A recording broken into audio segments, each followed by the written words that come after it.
Good morning, good afternoon, good night, wherever you are. We are live today with Jeremiah Hansen. How are you doing, Jeremiah? Hey, doing well, Felipe. I'm happy to have you. I was watching your session, The Future of DevOps with Snowflake from Build last year. What was that session about?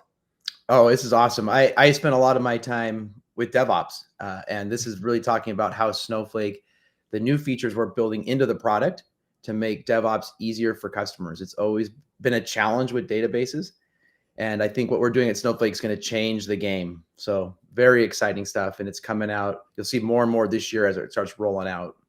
Yes, and that session is all about what's coming in the future, but today we're going to review what people can do today. Well, how would you say, what would you say the difference is?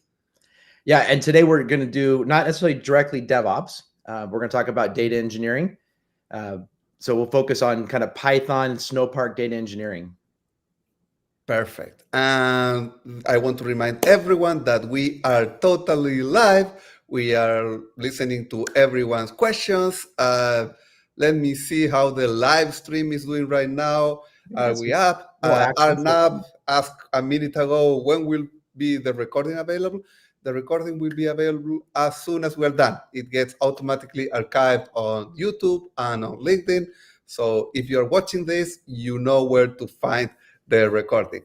Thank you, Annie Chandrasekhar, for saying nice energy. Yes, we start with a lot of energy, and Erman Mani says, sweet. So yes, apparently we're live. We have the comments. By the way, speaking of DevOps and that engineering and the difference, this I want to invite people to watch this video to see the future. Also in this video, they could see the past. That's Jeremiah a couple months ago, and look how much a haircut can a shower can change you. Yeah. Yeah, you can. When you see the video, you'll notice it more, but it's longer and kind of a little wavy. I try to mix it up, So I'm back now to the kind of more professional do, but try to change it up. I have to say, I like both, and also our audience can choose their favorite. By the way, speaking of change, how we look different on videos, as I saw you, how much you changed. This is a video from me a year ago, and Wow. I'm so happy to have been able to lose weight in a data-oriented way. So That's awesome. Congrats. thank you. It's been a year. But let's go into our topic today, Intro to Data Engineering with Snowpark for Python, and we're going to use VS Code. What can you tell people about this Quickstart? Yeah. So hopefully everybody, if you've been on a few of these, you are familiar with quickstarts.snowflake.com. We have a lot of great resources, and each of these are basically a step-by-step guide. And so this one, which we'll put the link, we'll share the link, goes step-by-step through how to build some data engineering pipelines using Snowpark, so using our Python capability.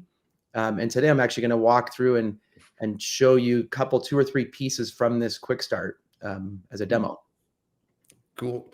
Let's start in 1 minute, but before, can you share with people what's your role at Snowflake and how long have you been working with us?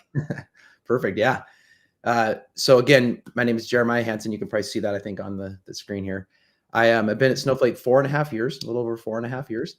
Time goes incredibly fast, but my background really is all on the delivery side. So I worked prior to Snowflake. I worked for Slalom Consulting for 9 years in Seattle, and I led their cloud data engineering and DevOps practice. And then prior to that, I had various roles in data engineering and software engineering. So now at Snowflake, I'm on the field CTO team, and I lead our data engineering and data lake workload. So cool. And for people wondering what a field CTO does, what does a field CTO does? Fancy sounding title. So really, we get engaged. It's in the sales side, and I get engaged with lots of in the technical kind of complex things around data engineering and data lake with customers. I work closely with our product team, to help pass on feedback from customers, and then a lot of thought leadership and blogging and things like that as well. Exactly. So you're working hands-on with a lot of customers. You are developing materials. You know the future of DevOps for Snowflake. So I love having experts today. I love having you today to answer live questions. I'm going to answer the last live question about myself, and then we can switch to your screen because someone was asking, how did I lose that weight? I wrote a post, how I shed 35 pounds in 4 months. There I shared all my tips. We can go deeper if you want another day, but today is Jeremiah's day. It's probably not by drinking a lot of Coke, I would guess. I mean, I'm drinking a Diet Coke today, but if I wanted, I could drink a Coke. It's just about choosing how I indulge myself and not overdoing it. Let's go to your screen. Is your screen ready to share, Jeremiah? Yes, it is. Excellent. I don't see it, so please reshare your screen with the stream. Yeah, then I will turn it on. Pa-pa-pam. Any other comments? Welcome, Max Kinney first. This is his first live, and here we are. All right, can you see it now? Data engineering overview, I see it. Okay, perfect. Yeah, we are live here, so. Yes, and we're going to start with a slide, but you promised me we are going to show some live VS Code and how you connect to Snowflake. Yes, yep, absolutely. Awesome. And so just to put in context, we're talking about data engineering, which is a near and dear to my heart. And one thing I like to always point out is, when it comes to data engineering, there's really two main phases we deal with, and that's ingesting our data and getting it. And you can see in this raw database icon here that our goal with data ingestion is get that data into Snowflake in a raw zone. And then we're going to transform that data and cleanse it and model it so all of the different business units can consume it. And that's really the goal. And one of the amazing things about the Snowflake platform is you can have all of that data, the raw data and the transform data, all inside of Snowflake. And so you don't need to have separate file-based data lakes and separate data warehouses and all this kind of legacy design. You can put it all into one platform. And that's really important to understand. And I'll show this. This is the last slide I'm going to show, and then we're going to switch gears. But I like to think about, those zones of data. I like to break down as simple as possible, and that's raw and transformed. But today, one of the popular terms that you hear is this thing called the medallion architecture, which you probably have heard before: bronze, silver, and gold. And really, there's nothing magic about the bronze, silver, and gold. It's just different ways to divide it up. So the bronze is your raw data. The silver and gold is really that transform data. So however you name these zones, that's up to you. But the point is, all of that data, raw and transformed, can all be managed in Snowflake and governed in one spot. So that's kind of the architectural overview that I wanted to share, and then I'll jump into the from raw to business ready. I love it. All right. So Felipe already showed the quick starts. We have quickstarts.snowflake.com. And what I want to show here is there's a link specifically to the quick start. It's intro to data engineering with Snowpark Python. And we'll share a link as well, but just so you can find it yourself if you need. And this, like I said, these are step-by-step guides that go through this entire overview. And I wanted to show you there's a link in here that actually, when you go to the quick start setup, that links to the repository. So in GitHub, you'll have access to this repository, and you can fork it and then work with it. And what I'm going to show you today is actually part of this quick start involves using code spaces. So I don't know if folks have used code spaces before, but it's a neat feature within GitHub, and you access it under this code, this little green code icon here. You can actually access the code, but also the code spaces. And so I've actually got one started. And what it looks like is you can see here what it actually looks like is it's VS Code running inside of a web browser. And so I have access to all of the VS Code extensions, but without having to install it locally. So you can absolutely do this locally on your own laptop, but I'm just showing you as you go through this quick start, you'll use code spaces and kind of try it out. So yes. How did you install the Snowflake extension? Oh, so yeah, I'm going to walk through that. And actually, this is the beauty of code spaces, is that all of this, when you start it up, you can actually see the definitions, but it all comes pre-loaded and predefined. So if you do this yourself, you have to install all the extensions and all the setup, but part of the code space is actually doing that for you. So that's a pretty neat part of it. And I'll talk about the VS Code extension. I want to show really quick. When you first open this, you're going to see, oh, here it is. You're going to see a diagram. And I want to just explain quickly what I'm going to show you today. As you go through this quick start, which you can do immediately after we're done, it's all there, public and documented. You'll go through all of these steps. And I won't do all of these steps today. I'm going to show you. I have one request from Kamala Kanan. If you could please zoom a little. Okay. I know the other pages were not as zoomed, so hopefully this will be a little better. Yes.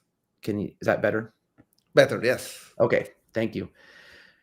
So briefly, like I said, this quick start goes through all these pieces. What I want to focus on today is showing how to load data. So this is that ingestion part where you're taking your raw data, your source data, and you're loading it into that raw zone. I want to show you how to load data using Python, so using our Snowpark Python capability. And in today's example, we're going to do a really simple thing with Excel. But what you're going to see, though, is a framework. This could be, it doesn't have to be Excel. This could be unstructured data. It could be images or videos. It could be other formats that you have. Maybe in your enterprise, you've got a file format you have to deal with. That's sort of a custom format. All of those examples, you can use this same approach for. So it's pretty powerful, and I'll walk you through that. I won't go through, there's other steps in here where we actually build using data frame expressions in Python. We actually do some transformation of the data. And then really cool, it also shows you how to use our new Python task DAG API. It's a mouthful. You got to say each word really carefully, but it's a way that you can actually define tasks in Python and use the Airflow DAG approach. So it's really powerful. This is a new capability. And all of this is included in this quick start. So there's a lot to do. And like I said, we'll just spend a minute here talking about this one, step 5 in the process.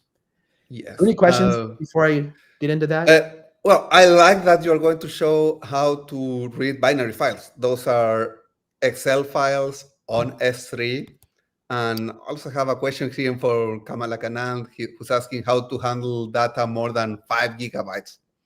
And as I understand, if you have binary files on S3, you can read them using Snowpark code, even if they're binary and there's no limit on the file size. Right.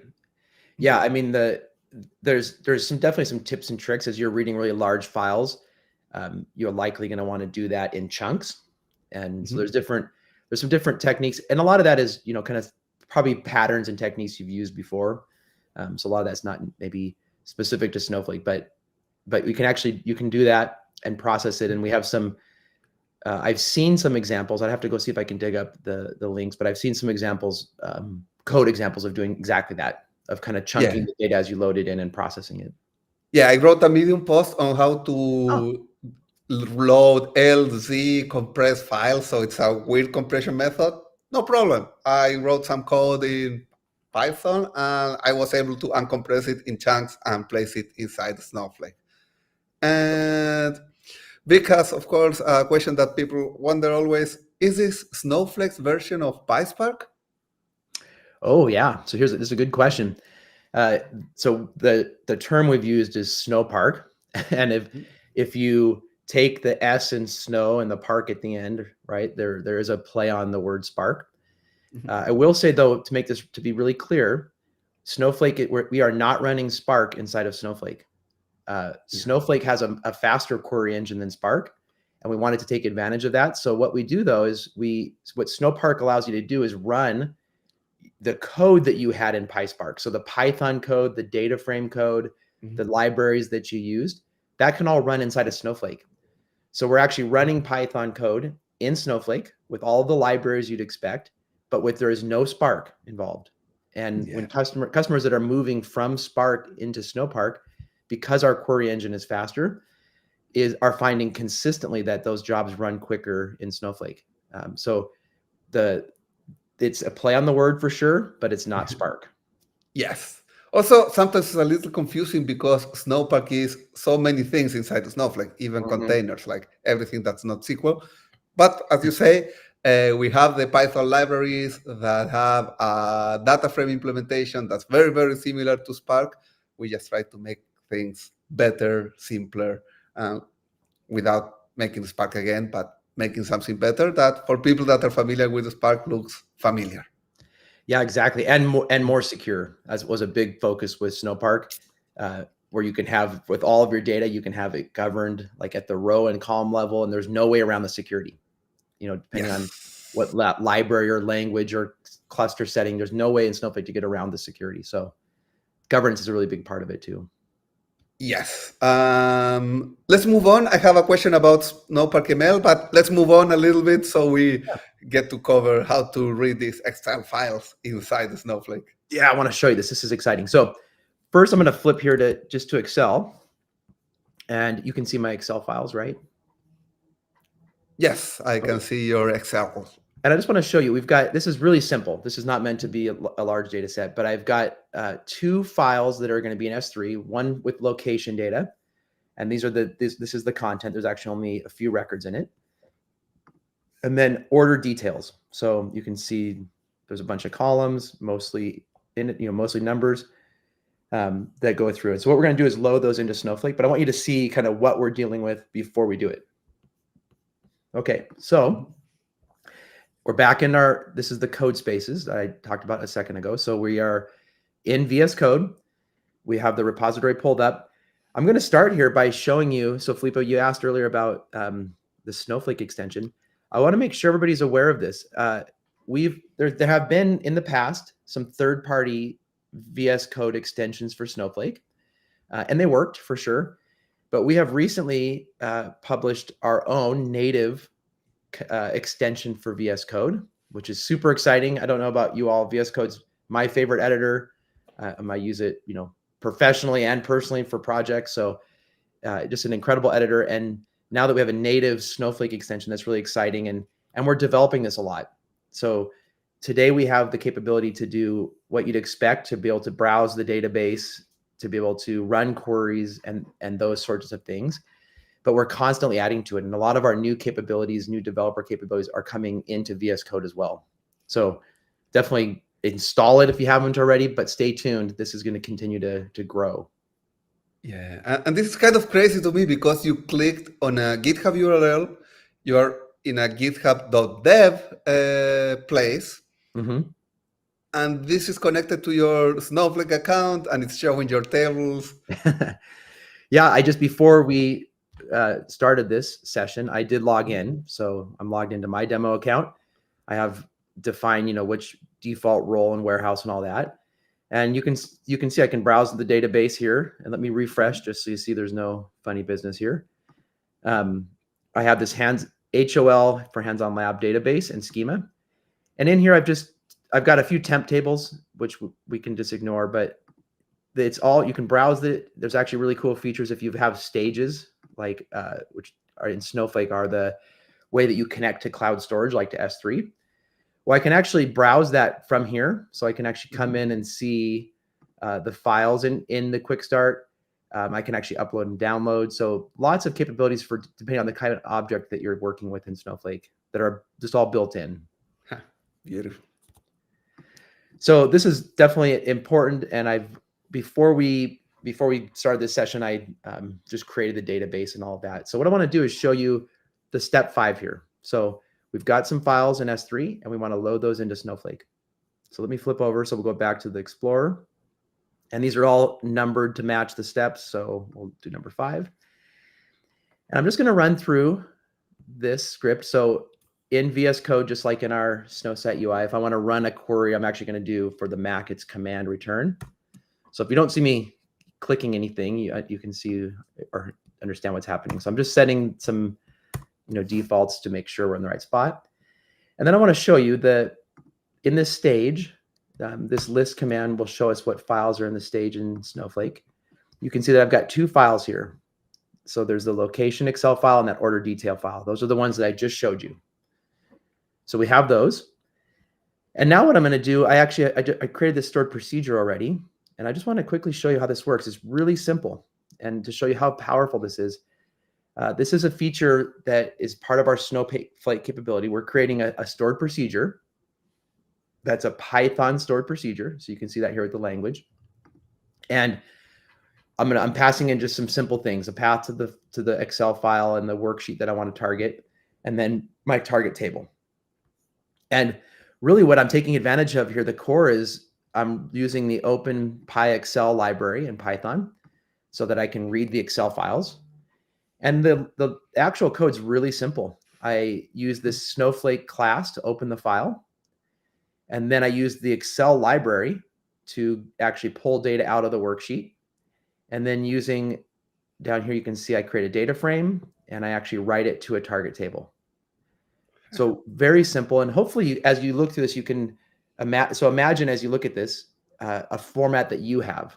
And maybe you already have code today that deals with it. Maybe you already have a Python library like Open PyExcel for your format that works. The idea is you could apply that here. You could just replace these pieces that are Excel specific with your specific code and use the same approach. So I want to make sure hopefully that's kind of clear, and hopefully you get the wheels turning on how you might use this. Yeah, you take an arbitrary file, you get the name of the worksheet, and it writes a table in this many lines of code. Like, it's so powerful, and this is just really simple. So let me just run it. I call the stored procedure, and I'm passing it this thing called a scoped URL. And this is a way that Snowflake has security and governance around unstructured data and around the file system. And so I'm passing in that already completed here. And if I look at the table now, so order detail did not exist before.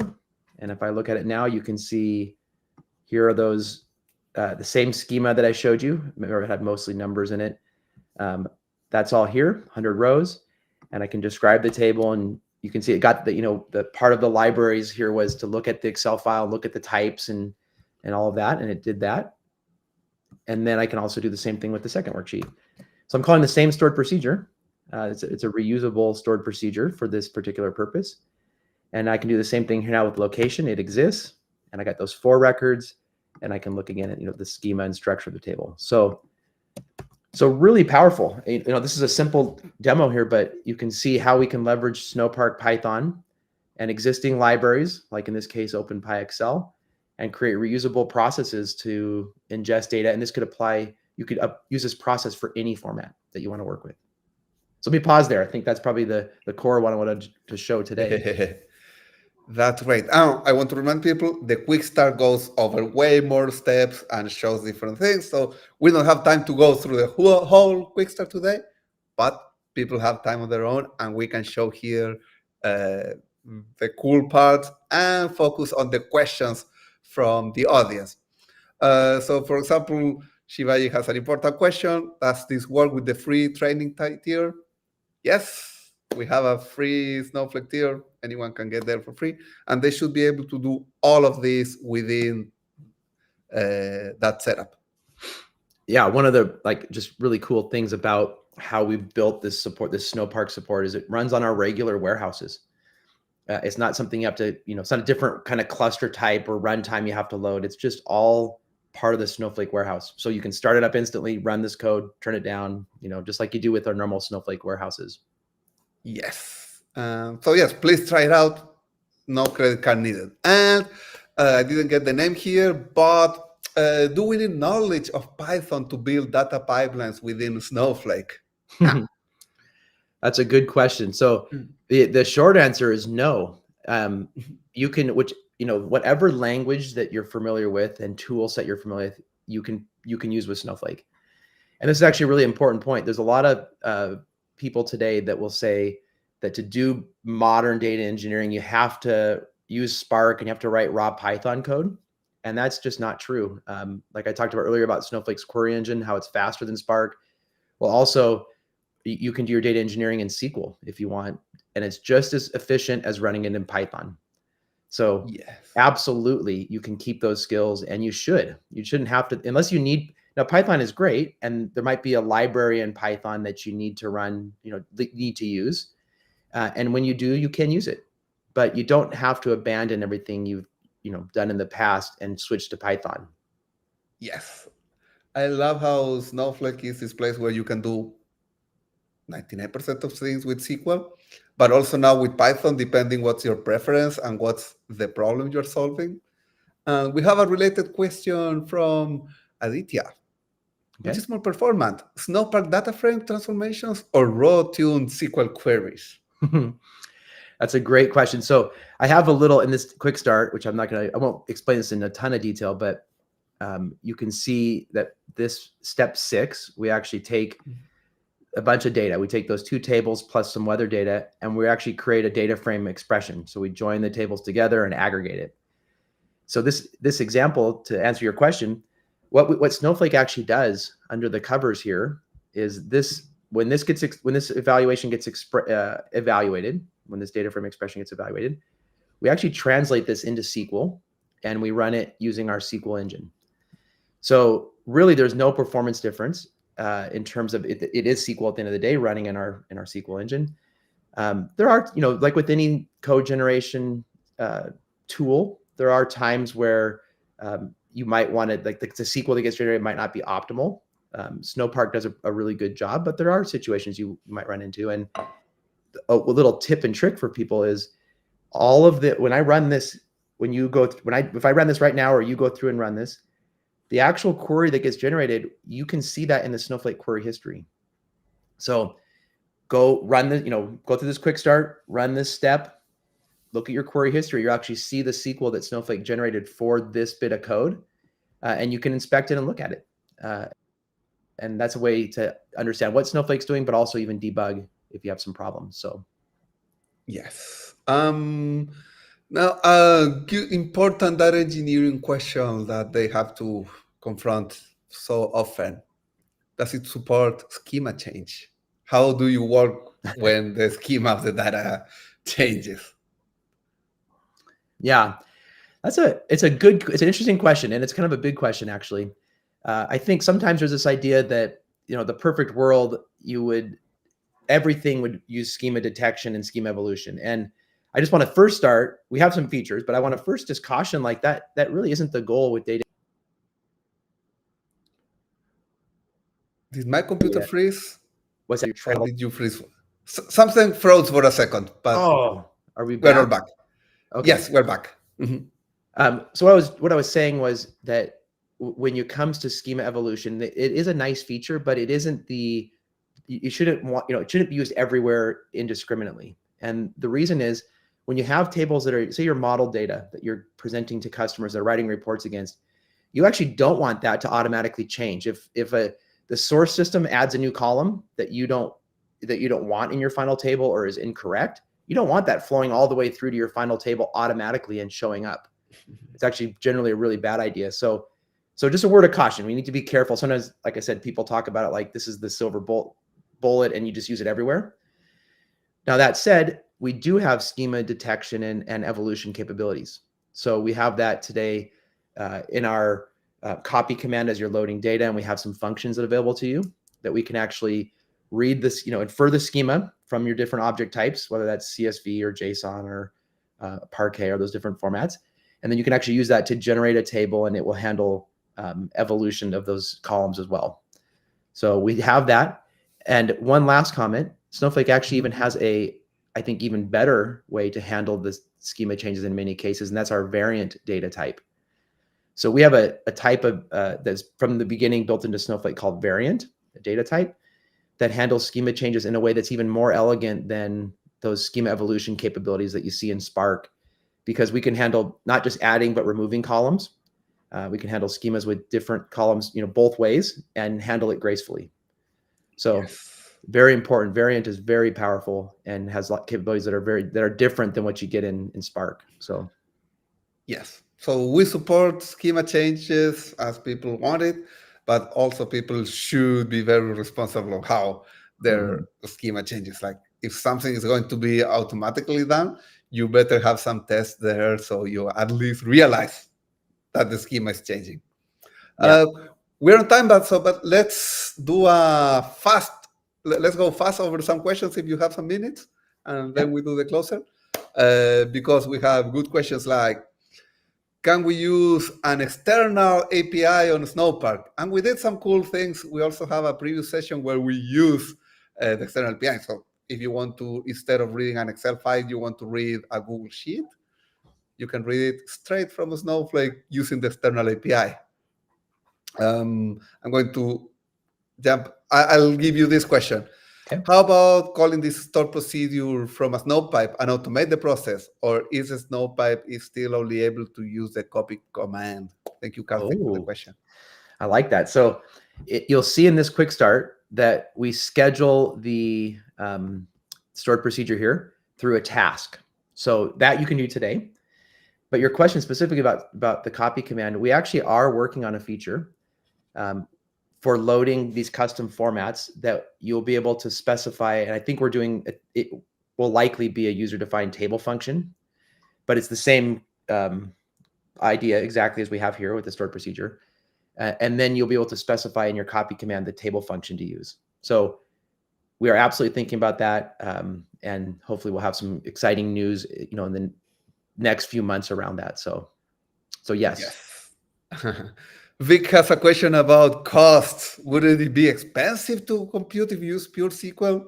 We use Spark for 100 million rows. What happens with the cost if we use Snowpark? I love the answer to this question. I'll give it to you, Jeremiah.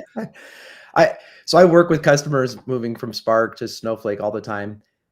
And we've even published a study that we have 30 real customers that moved a workload from Spark to Snowflake, and across the board, the average savings we're about 3.5 times faster. So our Snowflake query engine is faster than Spark. So the answer to that is Snowflake can serve up your reporting and analytics workloads, but it can also do your data engineering workloads faster than Spark. So that's what Snowflake was designed to do from the beginning. Yes, faster, cheaper, easier. I love it. But it's not me saying it. You should test it and try it out and share your results.